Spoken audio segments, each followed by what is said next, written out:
என்னப்பனே கணேசா, குரு பிரம்மா குரு விஷ்ணு குருதேவோ மகேஸ்வரா, குரு சாக்ஷாத் பரபிரம்மம் தஸ்மை ஸ்ரீ குருவே நமக. நான் ஒரு 10 days பிஃபோர் பூரி ஜெகநாதரை பற்றி சொல்லியிருந்தேன். அதோட தொடர்ச்சி போடுறேன்னு சொன்னேன். இன்றைக்கி போடுறேன்.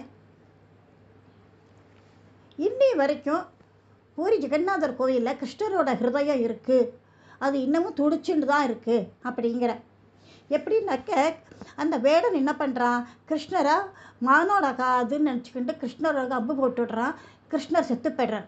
அது தெரிஞ்ச பாண்டவாள்லாம் என்ன பண்ணுறா, கிருஷ்ணருக்கு செய்ய வேண்டிய ஈமக்கிரியெல்லாம் பண்ணிட்டு போயிடுறா அவள்லாம்.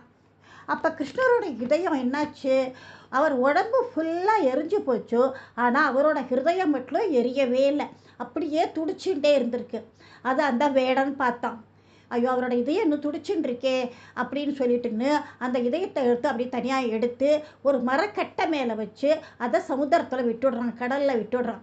அது கடலில் நேராக ஒரிசாவில் பூரியில் நின்றுடுத்து வந்தது.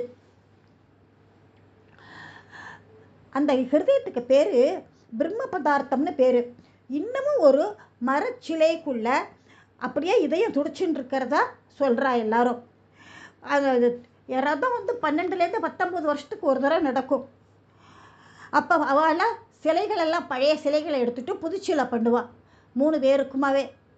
அப்போ என்ன ஆகுது, அந்த பழைய சிலையில் இருக்கிற அவரோட ஹிருதயத்தை எடுத்து புது சிலையில் மாற்றி வைப்பாள். அப்போ என்ன ஆகும், இந்த சிலை மாற்றம் சடங்கு ரொம்ப ரகசியமாக நடக்குமா. அந்த பூசாரியோட கண்களெல்லாம் கட்டிடுவா, கையில் ஒரு துணியை சுற்றிடுவா அவளுக்கு. அப்போ ஊரில் எங்கேயுமே லைட் இருக்காது, லைட்டெல்லாம் நிறுத்திடுவா. அந்த சமயமாக கிருஷ்ணரோட இதயத்தை எடுத்து புது சிலையில் மாற்றி வைப்பா. இந்த கிருஷ்ணரோட இதயம் இன்னமும் துடிச்சுட்டு இருக்கிறது அப்படின்னு சொல்லின்னு இருக்கா. கோடிக்கணக்கான பக்தாளோட நம்பிக்கை இது, அவரோட இதயம் துடிச்சுட்டு இருக்கிறதா. இப்போ அதை முடிச்சுட்டேன். இப்போ அடுத்ததுக்கு வரேன். நான் கோவிலோட சாப்பாடை பற்றி சொல்கிறேன். நான் முன்னாடியே அங்கே நடந்த என்னென்ன அதிசயங்கள் நடக்குங்கிறதெல்லாம் சொல்லிட்டேன். இப்போ பிரசாதத்துக்கு வரேன். நான் ஜெகநாதர பிரசாதம் மகா பிரசாதம்னு சொல்லுவாள். இங்கே மண் பானையில் சமையல் பண்ணுறான். தினம் 56 வகையான சாப்பாடு சப்பான் பேக் அப்படின்னு நைவேத்தியம் பண்ணுறான். இதில் கஜா, லட்டு, இது ஒரு ஸ்வீட்டு, சாதம், தால்மா, காய்கறிக்கு பருப்பு, அப்புறமா தயிர் சாதம், இந்த மாதிரி 56 வகையான சமையல் தினம் புதுசாக பண்ணி நைவேத்தியம் பண்ணுறா. மகா பிரசாதம் இது சாதாரண பிரசாதம் இல்லை. பிரசாதம் முதல்ல விமலா தேவிக்கு நைவேத்தியம் பண்ணிட்டு அப்புறம்தான் ஜெகநாதருக்கு நைவேத்தியம். இவா 2 பேருக்கும் நைவேத்தியம் பண்ணினதுக்கு அப்புறம்தான் அது மகா பிரசாதம் ஆறுது.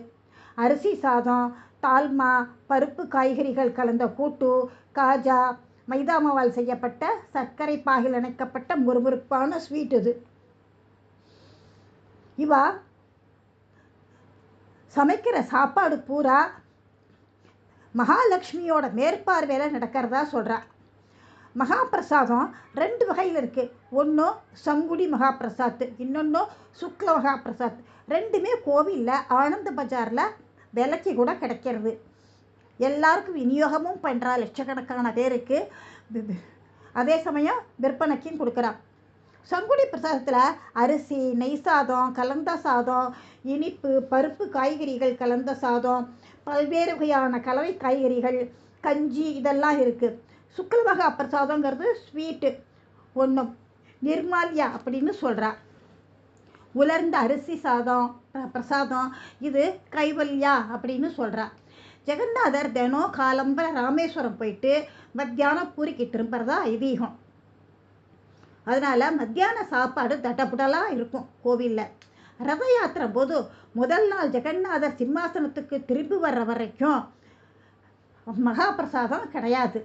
பகவான் ராமேஸ்வரத்தில் குளிச்சுட்டு பத்ரிநாத்தில் தியானம் பண்ணிவிட்டு பூரியில் சாப்பிட்டுட்டு துவாரகையில் போய் ரெஸ்ட் எடுத்துக்கிறதா ஐதீகம் நடக்கிறது. இன்னி வரைக்கும் அப்படி தான் நினச்சின்னு இருக்காவெல்லாம்.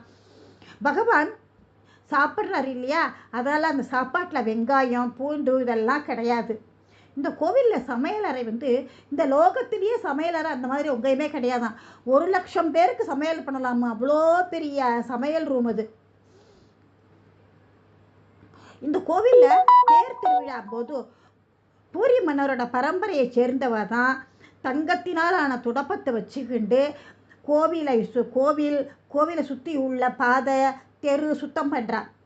இங்கே தேர் ஒரு திருவிழாவின் போது புதிய ஒரு தடவையும் புதுசாக தான் தேர் பண்ணுவாள். இதற்கான காரணம் இன்னைய வரைக்கும் யாருக்குமே தெரியாது. ஜெகநாதரை பற்றி சொல்லனாக்க சொல்லிகிட்டே போகலாம், அதுக்கு முடிவுங்கிறதே கிடையாது. இது பூலோக வைகுண்டம் இல்லையா, அதனால் வைகுண்டத்துக்கு எப்படி முடிவு இருக்குமா என்ன, முடிவே கிடையாது. நன்றி, வணக்கம்.